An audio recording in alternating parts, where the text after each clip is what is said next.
So this week's episode of Fruits Basket deals with a pretty fascinating theme that honestly hasn't really been touched upon, or at least to this degree, which is heartbreak. Heartbreak's obviously been a part of the show. I mean, you can look at a lot of these characters and see some version of heartbreak, but the idea of romantic heartbreak, while yes, we have seen it with certain characters, the idea of a lot more innocent and just something that it feels like, wow, a sickly girl just completely shattering our boy Haru. I mean, it's not something that we've seen a lot of. We've seen a little bit in season 1, don't get me wrong, but it's really nice to have a real focus arc once again hammer it in, because that's a big part of growing up. And you have a childhood friend maybe, and that's how you build that love, or it's someone you meet. And for someone who apparently is very ill and sickly, who keeps running away from the hospital, to then just shatter and say, I don't need you anymore, it's understandable why Dark Haru would pop back up and he would go on a little bit of a rampage. And I have to say, the way they once again tied it with Yuki's content was quite interesting. I mean, Season 2 of Fruits Basket is already shaping up to be better than Season 1, and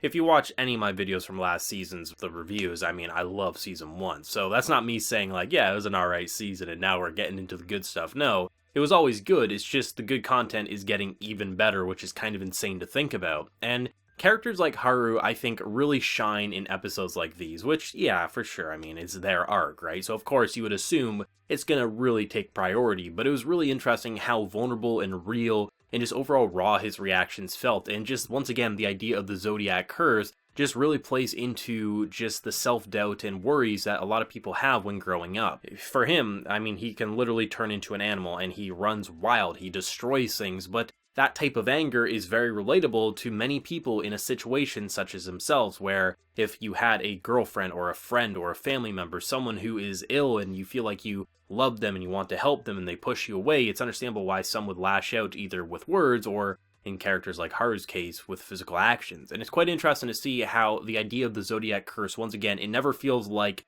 that's the reason bad things happen, but rather because you have that curse, it allows you to escalate really real and vulnerable emotions that pretty much everyone can relate to, at least a few things throughout a show, if not maybe a lot of them, which, goddamn, I feel sorry if you can relate to a lot of these issues. I hope life gets better for you, because goddamn, these characters definitely be suffering. I really don't hate any character in this show. I think they're all intriguing at the very least, and even the most despicable ones like Akito, I feel like it's good to have characters who can push the boundaries of what you're okay seeing, because it allows for incredible character arc. You obviously know that once you see a character like Akito's backstory, while you may not forgive them, you may at the very least see what happened to lead up to a certain point, even if that isn't supposed to be redemption. I mean, you can look at some of the best antagonists and villains across all mediums. It's not about really saying, okay, you're forgiven, but rather, I see why the character acted this way, even though I personally disagree with it. That's why I love Fruits Basket, is it feels like every character is written to be believable and human, despite most of the cast being able to turn into an animal with this magical power. Like, obviously, there is a lot of, anime elements to Fruits Basket. I'm not gonna say otherwise. Plenty of the character designs are cutesy and just very anime to be adorable anime designs. That is just something that happens in shows like Fruits Basket. There's a lot of mythical and just magical elements, but when you look at the core of any character, it just feels genuine. It feels like a real living and breathing person. And any scene, whether they're in a classroom and you're focusing in on Kyo, or you're focusing in on Yuki or Toru, or any of these characters, you can see one thing and then you'll look to the side and realize the character is feeling the complete opposite, which then could mean an incredible character arc for them. I mean, just look at Yuki himself in this episode. He went back to the estate by himself. That is huge. He literally went there to see Haru because he was worried, but this is somewhere that he wasn't even comfortable going to the banquet to. Like, he's legitimately scared to go there. He was having panic attacks on his way there of just everything that happened in his past. That is horrifying and just absolutely is bone-chilling. It really is. But it definitely does go to show how characters like Toru and just other people in his life have really started to open up his eyes so he can start pushing forward and tackling a lot of those issues rather than holding them in, trying to be this perfect honor roll student, but rather maybe be a little weak and then also tackle things head on. But it definitely was a risky move going by himself, but I'm really glad they went with that direction rather than just Toru going with him, because it would have felt a little more hand-holding, which isn't always a bad thing, but I think it was a really great step forward to see him by himself come to visit Haru, who, I love what he named his characters in his game just after his friends, and just how he was gaming. That's basically what he was doing. He was just kind of like living life and just trying to forget, and just when he realizes that Rin ran away from the hospital again, you can just see how crushed he is. And I don't think they're going to stay apart forever. I feel like just the entire reason that someone would throw that away is because they're scared and they don't want to be a burden and they just have a lot of conflicting feelings. That's probably what's happening, and I'm really excited to see where Haru and Rin are going to go because I've heard a lot of great things about Rin. We haven't really seen a whole lot up until this point.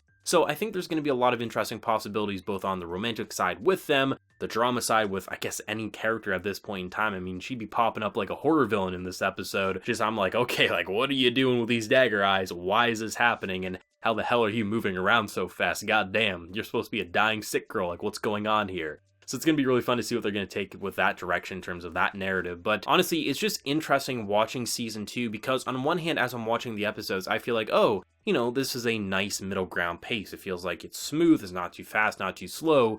And then when the episode ends, I think back and I'm like, wait, that actually was a ridiculous amount of content, yet it felt so smoothly paced. The best way to explain it is it feels like if you break down what happened in this episode, it's Haru lashing out because he basically got dumped. That's what happened. We're learning a bit about Rin. We're seeing Yuki and just basically what's going on with his self-doubt and just the simple ideas, which, yes, it's very anime and very Japanese politeness about not wanting to say the first name, but you can understand a character who has been as tortured as himself would be cautious about going above and beyond what he thinks he should do at this point in time, even if others are doing it and saying her name and things like that. That is honestly like 2 episodes worth of content, or you could make it 2 episodes worth of content, but I'm glad it was 1 because it feels like we're learning even more about Haru, and we're learning about this character Rin, who obviously is going to be very relevant and very important, and apparently is a fan favorite for a lot of people. But then again, I mean, kind of every character on the show is a fan favorite just because most are really well written, if not all of them. I mean, I can't say all just until I see the entire show, obviously, but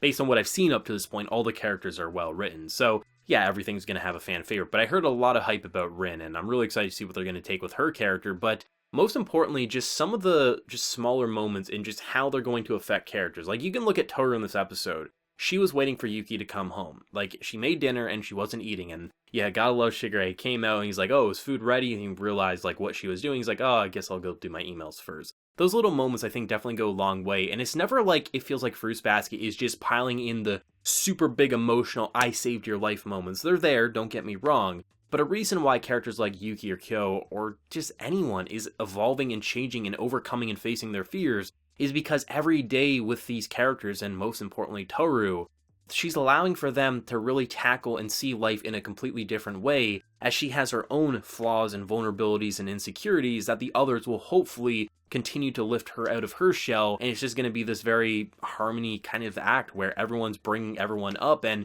it'll be interesting to see where all the arcs end by the time, most likely, Season 3 wraps up with its final season there. And it was just good. It really was. It was one of the more unique episodes. Like, yeah, there definitely was heartbreak. We've seen, you know, marriages fall apart and things like that. We've seen that in Fruits Basket, but there was something about seeing it with Haru and just the way he lashed out and just the circumstance around his relationship and someone in the hospital who's scared and afraid. It felt like something we hadn't seen before while still playing into what we know for the Fruits Basket formula, which is really, really impressive to me. And honestly, like, there's just never like a preference for me. I don't care what character is on screen or what character is dominating an episode. I legitimately do not care. I like them all. You could throw me into an Octofocus episode next week and it's just that and the horrible things that they've done, and I'd be like, okay, that's really good. I mean, it's sick and twisted, but at the same time, I mean, this is really well written because everything on this show is well written, and the most basic and cliche elements are never the priority or dominating aspects, like just some of the more flirtatious banter or just some of the just outlandish behavior that some of these characters have. You can say, oh yeah, that's very slice of life anime comedy, but that's not what Fruits Basket is built off of. It's just a very small element in the many flavored stew that we are consuming every single week with this wonderful product. And honestly, yeah, this is great. I mean, I'm seeing a lot of people say they're enjoying Season 2 even more than Season 1, and I have to agree, and that's not saying Season 1 was lackluster. It was phenomenal. I'd go as far as to say it was a masterpiece, and I can already tell this is going to be even more of a masterpiece, and once we have the entire product and we can consume it in big old binge over a few nights here, I mean, at least that's not how I'll be doing it because I like it that much. It's going to be really interesting to see just all the little details click more and more, because this is a show that definitely has planning and structure, and it goes a hell of a long way. I mean, one thing I do got to give major praise to before we wrap this up, Haru's voice actor hit it out of the park. Really, really did. I just love the emotional range of just like switching between this almost like calm and then just complete rage-filled mode. It just feels so genuine and it never feels like artificially forced and things like that, which you typically see with angry characters in anime, but thankfully not in Fruits Basket's case. But as always, let me know your thoughts and opinions on this week's episode of Fruits Basket down in the comment section below, be it from manga readers, anime originals, whatever you feel and do, let me know. If you enjoyed the video, be sure to leave a like, share your support, remember to hit that subscribe button if you happen to be new around here. So until next time, everyone, please take care and have a good one.